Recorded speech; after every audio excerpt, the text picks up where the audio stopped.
Welcome back. सुबह सवेरे पाकिस्तान आप देख रहे हैं और इस साल में अगर आपकी नज़र से गुजरा हो तो कंस्ट्रक्शन इंडस्ट्री को बड़ी मराहत दी गई और एक एमनेस्टी की बात भी हुई जिसके बारे में पिछले दिनों बयान आया कि उसको मजीद तौसीह जो है वो नहीं दी जा रही। लेकिन कंस्ट्रक्शन इंडस्ट्री को मिलने वाली हुकूमती पैकेज पर हुकूमत ने बिल्डर्स और डेवलपर्स के लिए जो सदारती ऑर्डिनेंस जारी किया था उसके तहत तामीराती मंसूबों में दिलचस्पी लेने वाले बिल्डर्स और डेवलपर्स को अपना सरमाया 31 दिसंबर यानी आज तक बैंक अकाउंट्स में जमा कराना था। तो हम बिल्डर एंड जो लैंड डेवलपर्स सरमाए को बैंक अकाउंट से निकालने के मजाज भी होंगे और इसे तामीराती मंसूबों में इस्तेमाल भी कर सकेंगे। तामीराती मंसूबों में सरमायाकारी पर ज़राए आमदन नहीं पूछे जाएंगे। यही वो एमनेस्टी थी ना जिस इसकी ये पॉइंट्स हैं जो कि हम आपके साथ शेयर कर रहे हैं। अहम बात यह है कि ये जो ऑर्डिनेंस है इसका इतलाक पब्लिक ऑफिस होल्डर और बेनामीदारों, जराइम और दहशतगर्दों के सरमाए पर नहीं होगा।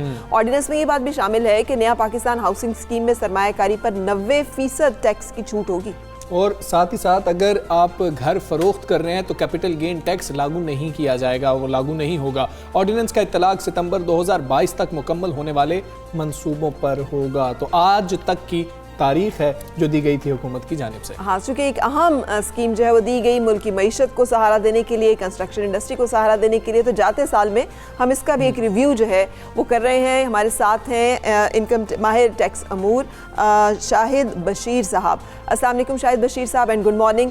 फरमाइएगा पहले तो ये जो बिल्डर्स और डेवलपर्स के लिए ऑर्डिनेंस है इससे लोग फ़ायदा किस तरह से उठा सकते हैं, और दूसरा एक ऐलान कि इसमें मज़ीद एक्सटेंशन जो है वो नहीं दी जा रही, क्या ये अभी तक कंफर्म हो गया है कि नो मोर एक्सटेंशन, इसकी जो डेडलाइंस हैं वो वही रहेंगी? देखें, ये स्कीम इतनी अच्छी है कि इससे पहले शायद इससे अच्छी बेहतर स्कीम नहीं आई। ठीक है, किसी भी मुल्क की तरक्की जो है वो डिपेंड करती है कि आपने स्टील कितना इस्तेमाल किया और आपने सीमेंट कितना इस्तेमाल किया। इस स्कीम से बेशुमार लोग फ़ायदा उठाना चाह रहे हैं, मुल्क में रोज़गार बढ़ेगा। उसके अलावा जो है कंस्ट्रक्शन स्टील इस्तेमाल होगा, सीमेंट इस्तेमाल होगा। स्कीम तो बहुत अच्छी है। टैक्स पेयर को सहूलतें बेशुमार दी गई, बहुत ज़्यादा सहूलतें दी हैं।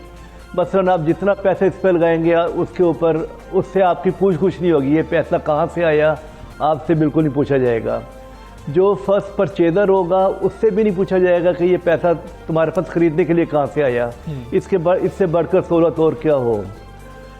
सहूलतें दे दी, लेकिन अब बेशुमार लोग ये रब्ता कर रहे हैं, हमसे भी रब्ता कर रहे हैं, पूछ रहे हैं कि जी के मुश्किलात हैं, ये कैसे पूरा होगा, जो पैसा हमारा बैंक में रखा जाएगा इसका क्या बनेगा अगर हमें अप्रूवल नहीं मिलती।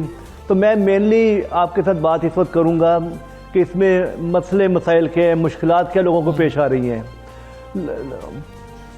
अच्छा, अब इसके मुख्तलिफ स्टेप्स हैं जी। मसलन सबसे पहले बिल्डर या डेवलपर ने अपने आप को IRS पे फॉर्म जमा कराना है, ये सब कर लेंगे, ये कोई प्रॉब्लम नहीं है, सब लोग फॉर्म जमा करा लेंगे।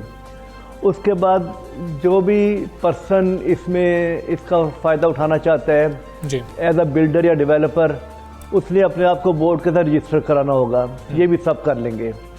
रजिस्ट्रेशन जो है वो 31/12/2020 तक होनी है, इसमें भी कोई प्रॉब्लम नहीं है। ठीक है।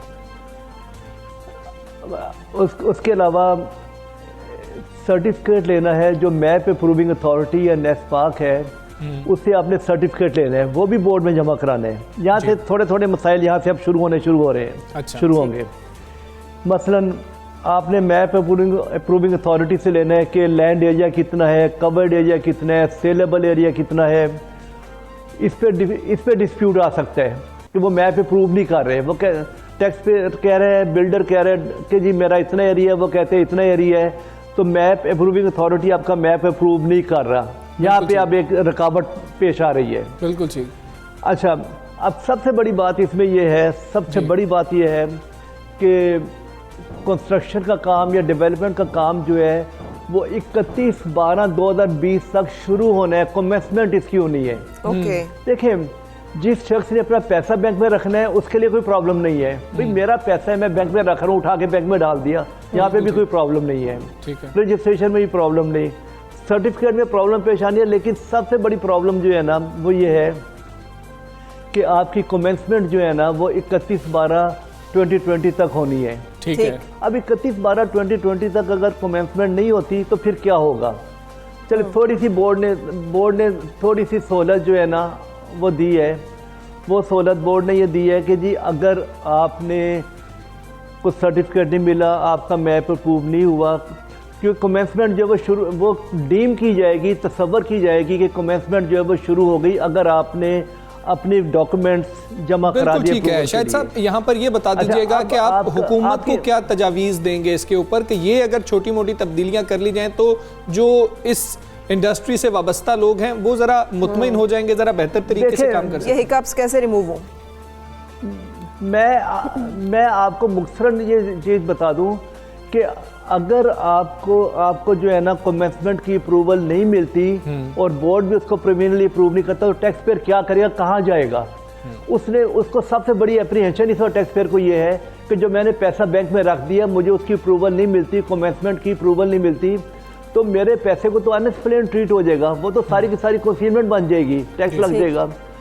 अब गवर्नमेंट ने कह तो दिया कि हम 1 महीने का आपको टाइम देंगे, प्रोविजनली हम करेंगे, लेकिन अगर उसके बाद भी नहीं होता तो फिर क्या होगा? तो मेरी सजेशन इसमें यह है कि टैक्स पेयर को सेटिस्फाई करना चाहिए। जो बिल्डर डेवलपर पैसा बैंक में रख रहे हैं और इस तरफ आ रहे हैं, उनकी सेटिस्फेक्शन होनी चाहिए, उसकी अप्रीहेंशन, उसके डर खौफ नहीं होना चाहिए।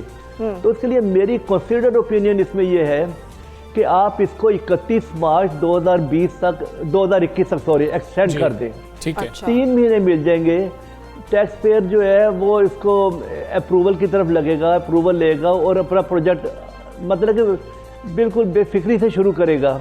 अगर ये अप्रूवल नहीं मिलती तो ये डर खौफ बैठा रहेगा और अल्टीमेटली, और फिर ये भी बात है कि हमारे यहाँ टैक्स पेयर फ्रेंडली माहौल नहीं है। ठीक है, लेकिन शायद शब्बीर साहब यही हम बात कर रहे थे डिपार्टमेंट जो है ना सर के इसके बारे में तो कहा नहीं है हफीज साहब ने कि ये नहीं होगा, वो तो कह रहे हैं कि नहीं फर्दर इस पे एक्सटेंशन होगी। तो ये अभी निगोशिएट हो रही है ये बातें गवर्नमेंट के साथ कि ये होनी चाहिए, कहीं कहीं ये डिस्कशन हो रही है? देखें, टैक्स पेयर्स की तरफ से, बिल्डर्स की तरफ से डेवलपर्स के लिए तो बहुत प्रेशर है, बेशुमार लोग राब्ते कर रहे हैं और मीटिंग हर हालत में होंगी, बल्कि होनी भी चाहिए मीटिंग।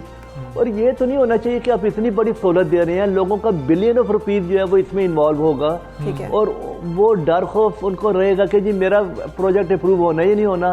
तो ऐसा तो नहीं कि ये अमाउंट पे सारे मुझे टैक्स देना पड़ जाए, क्योंकि अगर आप उसके एक शख्स की अप्रूवल नहीं होती तो उसको तो सारे पैसे का हिसाब देना पड़ेगा।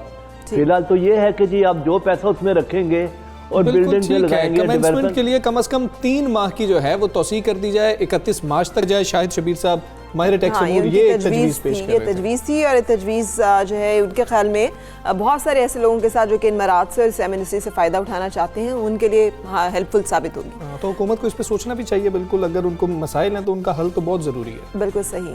सो ब्रेक के लिए रुकेंगे और ब्रेक के बाद फिर मिलते हैं।